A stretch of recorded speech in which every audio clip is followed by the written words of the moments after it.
여러분, 인류가 달에 갔습니다. 예전에 덤앤더머였나? 아니, 영화는 모르겠지만은, 짐 캐리가 그 기사를 보고, 말도 안 돼, 막 이렇게, 영어로 뭐라고 했더라? 노웨이, 뭐 이렇게 한 다음에, 문 열고, 저기로 들어가자마자, 인류가 달에 갔다! 막 이렇게 외치죠.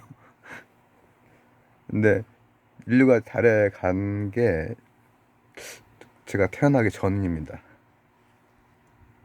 60년대 맞죠? 어, 그리고 제가 이제 유치원 때라든지 초등학교 때라든지 과학 만화에서 보면은 이제 인류가 우주 여행도 막 앞으로 하게 될 거고 그런 게 나왔어요. 그때 이제 나와 있던 이제 그림들이나 그 내용들이 생생한데 어, 그 미래를 예측했던 만화책 거의 한 40년 전에 나온 만화책입니다. 계몽사 만화책입니다. 20권짜리. 혹시 중년이신 분들 중에서 읽어보신 분 있을지 모릅니다. 그 전체, 과학 전체가 다 나와 있는데 19권이랑 20권이 미래의 그 과학기술에 대한 게 나와요. 그래서 이 어린이가 하나 나오고 막 이제 하는 거야. 그럼 엄청 많이 봤는데 근데 반세기가 지났는데 어 아직 우리는 달에 가지 못하고 있습니다. 32년도에 이제 달 착륙선을 보낼 예정이라고 하고 45년도에 화성에 이제 보낼 생각이라고 합니다. 격차가 엄청나게 크죠. 그러니까 뭐 미국, 뭐 러시아, 중국, 인도, 일본 뭐 다 지금 장난이 아니니까.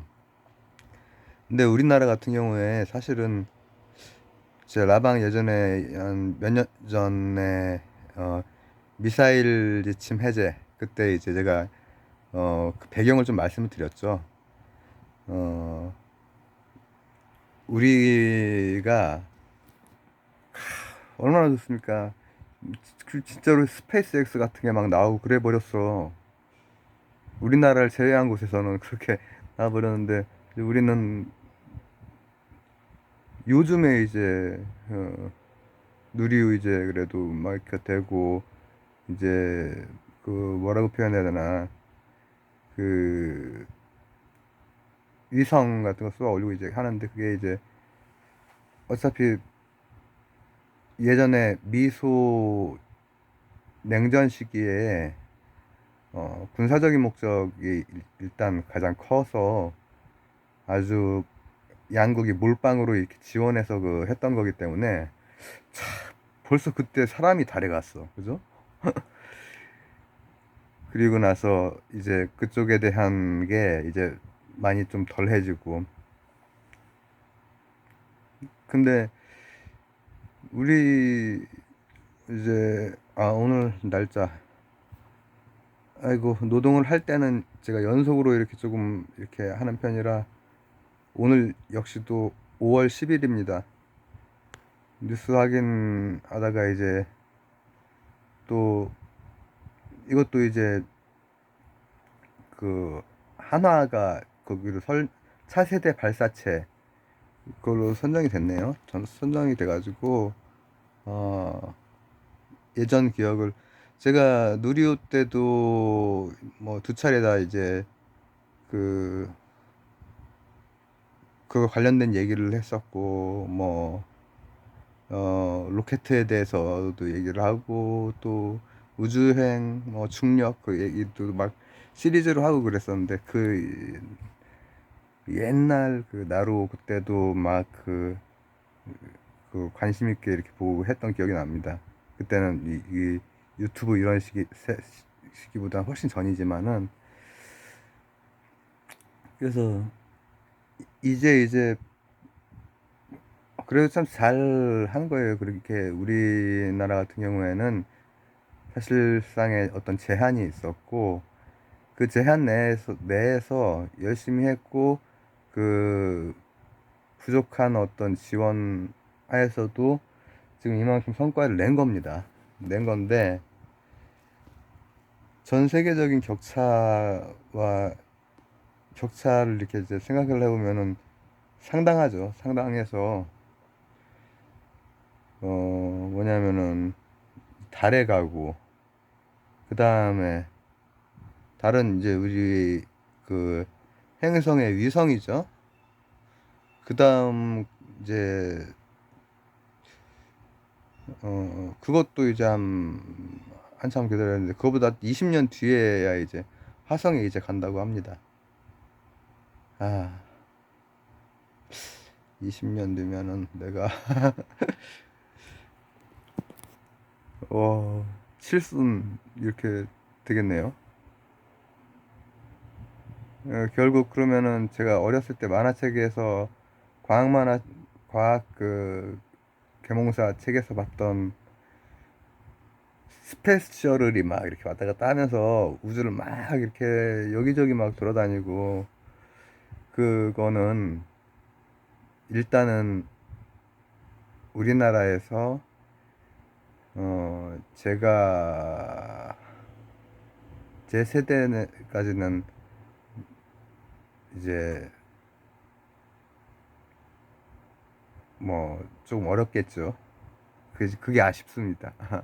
아쉽고, 어 물론 세계적인 그런 기준에서도 만약에 그런 거 하려면은 엄청나게 이제 돈 있는 사람들이나 일부 하겠죠. 그러나 이제 어 이 효율성, 재활용할 수 있는 그거라든지, 그리고 그 안에 내부에 그 발사체 내부 구조, 추진제, 이 그러니까 그 뭐라고 하면 좋을까요? 연료하고 산화제를 어떤 식으로 이제 구성하느냐, 하이브리드, 뭐 스페이스X 같은 경우에도 되게 여러 가지를 많이 이렇게 했었고, 이제 우리 보통 알고 있는 건 고체, 액체 이겁니다. 그렇지만 그런 게 우리가 하나하나 제한 풀릴 때마다 풀리기 전에 이렇게 해놓은 거에서 한 단계 더 올라가고 한 단계 더 올라가고 이렇게 했는데, 어 많이 늦어졌네요. 늦어졌고, 그래서 간단하게 이제 그걸 우리가 우주여행 하려면은 뭐 어떤 거 가지고 해야 될 것 같아요? 우선은 액체 고체 중에서 한번 어 객관식입니다. 액체 고체. 우주 여행을 하려면은 어 액체 연료를 잘 다뤄야 됩니다. 액체 연료를 기본적으로는. 고체 연료는 중간에 뭐 이게 컨트롤이 안 되기 때문에 무기 같은 걸로 이제 쓰고 이제 그렇게 할 수 있죠. 무기는 그냥 가서 그 때려 박으면 되는 거기 때문에 이제 그거 할 수가 있지만은, 이제 고체 연료는 무기로 쓰기에 좋고, 왜냐, 고체 연료는 이미 안쪽에 꽉 차 있는 거예요. 이미 그 안쪽에 이 구조도 간단하고 그냥 쏴서 잘 날아요. 중력만 이기면 됩니다.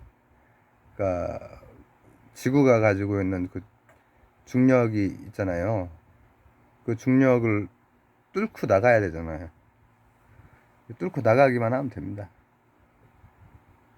그렇게 하면은 뭐 1초당 한 1000m 막 이렇게 넘게 막 이렇게 막 쭉쭉 나가가지고, 여기에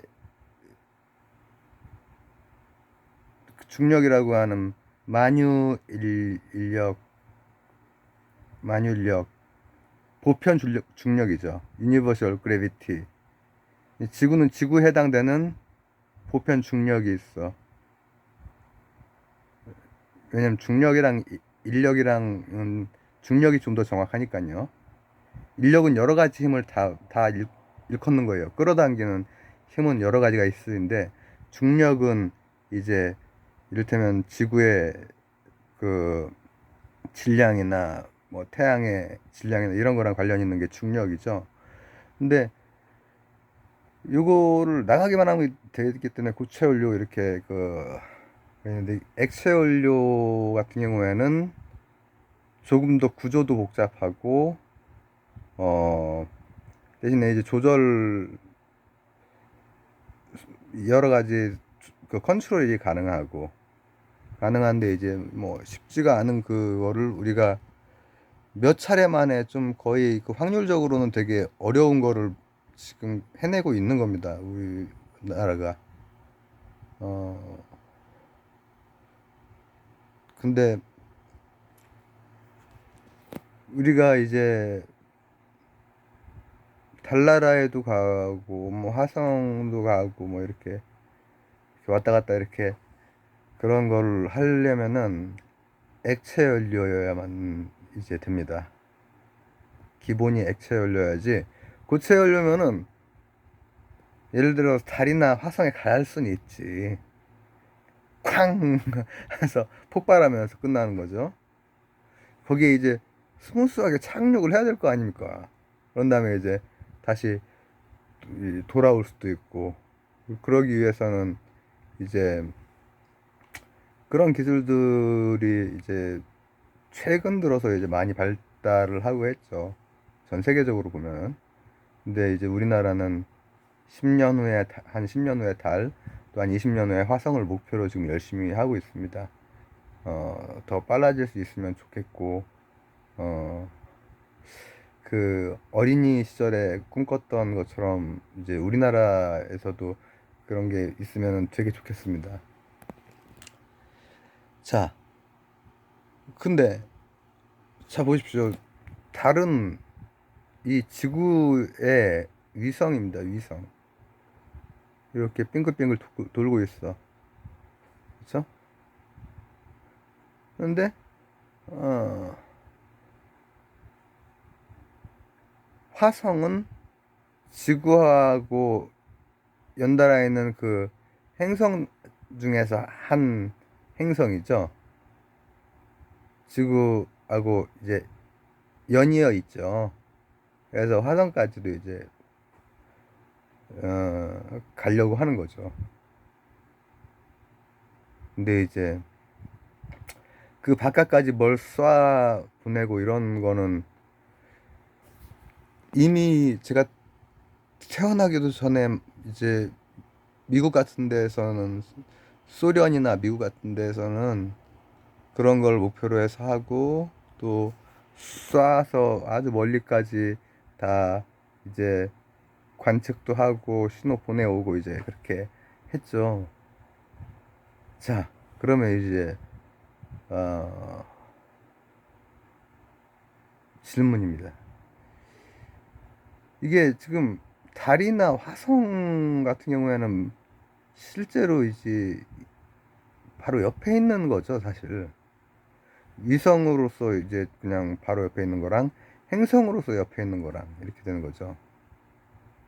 근데 우리가 과학 기술이 이제 더 발달하고 하면은, 전 세계적인 수준에서도 더 발달하고 하면은 아주 굉장한 곳까지 빠르게 좀 왔다 갔다 하고 이런 것도 가능할까?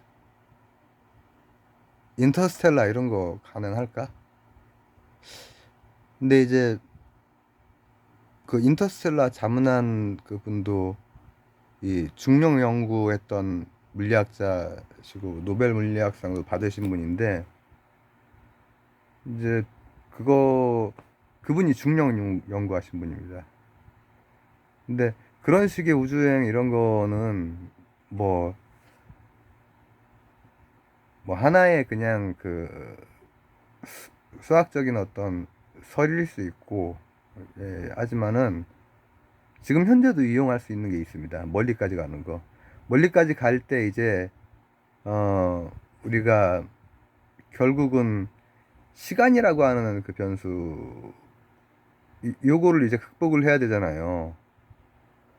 그래서 이제 우주여행 하는 데는 대개는 그걸 극복하기 위한 장치로서 블랙홀이 등장하고 막 이렇게 되는 거죠. 근데 거기에서도 보면은 그런 거는 이제 우리가 어떻게 될지 모르죠. 이제 더 과학이 발달하고 기술이 발달하면은 어떻게 될지 모르지만은 어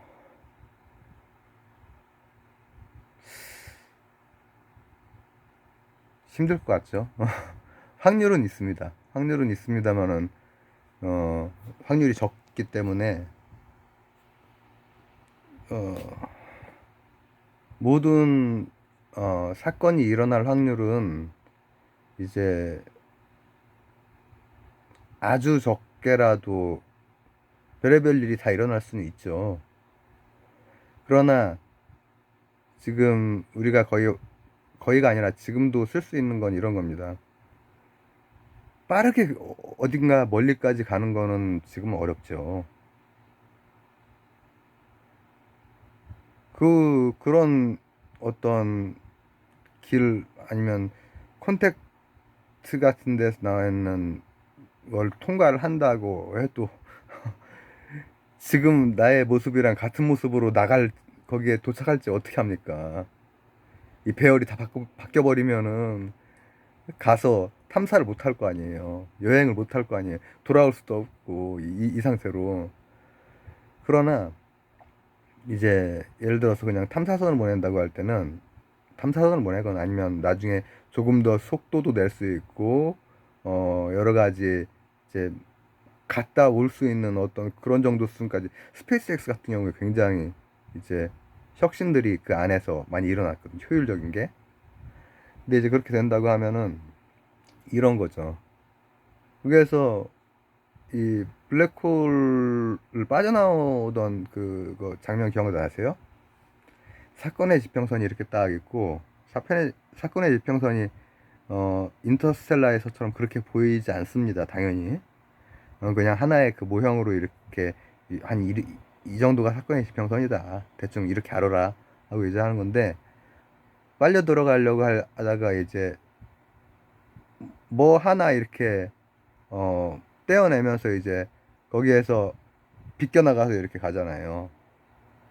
그게 이제 뭐냐면은 이 시공간이 곡률이 엄청 휘어져 있기 때문에 거기는 이제 그냥 쫙 이렇게 이렇게 쫙 빨려 들어가는 거 아닙니까? 근데 이렇게 나선형으로 이렇게 막 빨려 들어갈 만한 것을 약간의 방향만 틀어주면은 이제 나올 수가 있다라고 하는 그런 것은 실제로 우주 탐사선 같은 것을 보낼 때 쓰는 그런 거기도 하죠. 예를 들어서 이게 태양입니다. 그리고 한 이쯤 지구가 있어.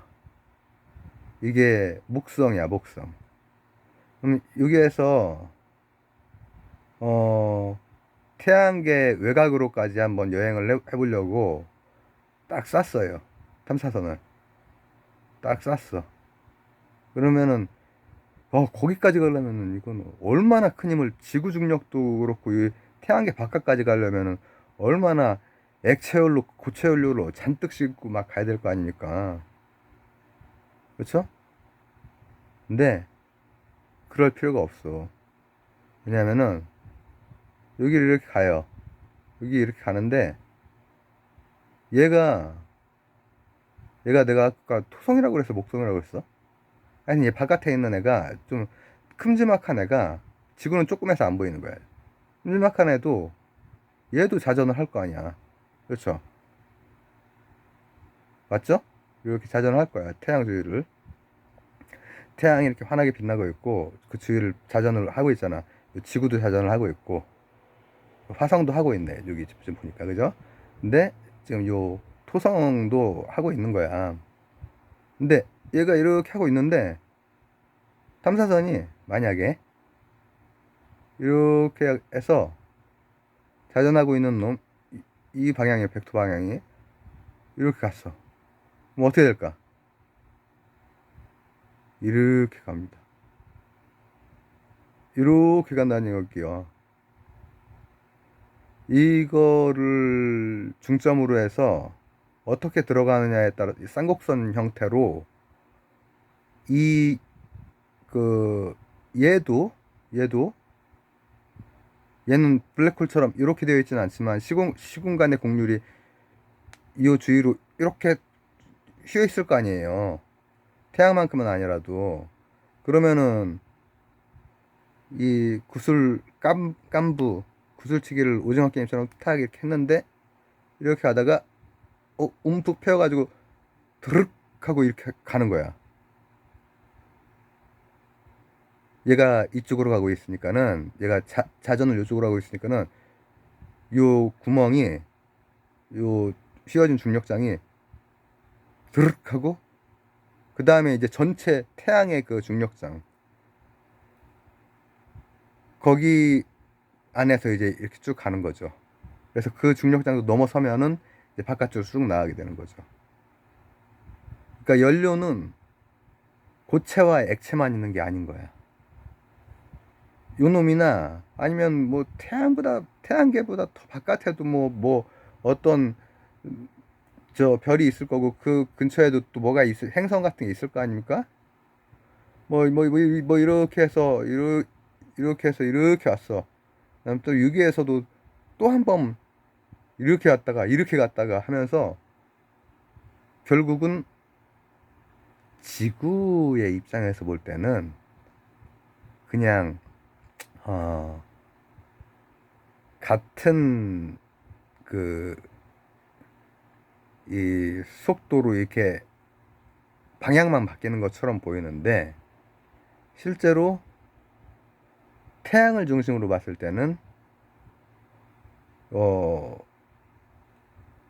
이제 요 중력장에 의해서 이제 완전히 속도가 바뀌어 버리고 그리고 전체적으로 어 에너지 보존 법칙이 한 개 안에 닫힌 개에서는 당연히 에너지가 보존이 되잖아요. 그렇기 때문에 각각이 가지고 있는 중력이라고 하는 힘이 액체 연료, 고체 연료와 같은 역할을 해주면서 이렇게 갔다가 하면서 굉장히 멀리까지 갈 수 있는 거야.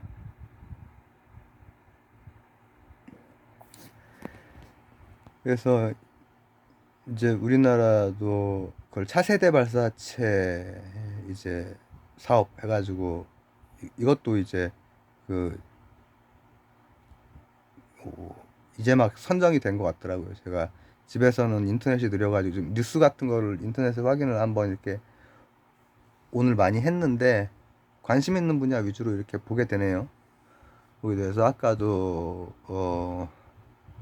이제 수소를 어떻게 하면은 어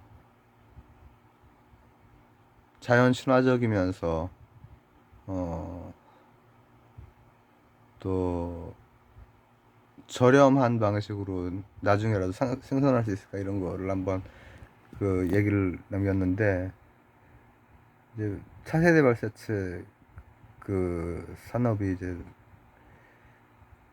한화 거기로 결정이 되고 이렇게 했는데 우리는 이제 유기에서 좀 달에 가는 거랑 그 다음 화성에 가는 거랑 이 정도를 하는 거지만은 이제 앞으로 우리가 이제 국방 외교 이런 쪽 잘하고 무역도 잘하고 문화 강국이니까는 그것도 아주 세계의 중심축의 역할을 하고 이렇게 하면은 이제 스페이스 테크놀로지도 많이 발달하는 거지. 발전하면은 더 멀리 가봐야 되지 않겠습니까? 예전 그 만화책에 나왔던 거를 이제 우리 다음 세대들은 실제로 이제 해볼 수 있게. 그래서 뭐 수학여행으로 다른 행성에 갔다 오고 뭐 이렇게 스페이스쇼를 막 왔다 갔다 하면서, 혹은 굉장히 먼 데까지 갈 수 있는 어떤 기술들, 그리고 특히나 중력이라고 하는 연료를 사용할 수 있는, 게다가 속도까지 나야 물론 되겠죠.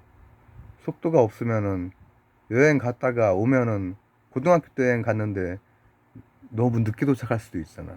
그쵸? 오늘은 차세대 발사체의 연료.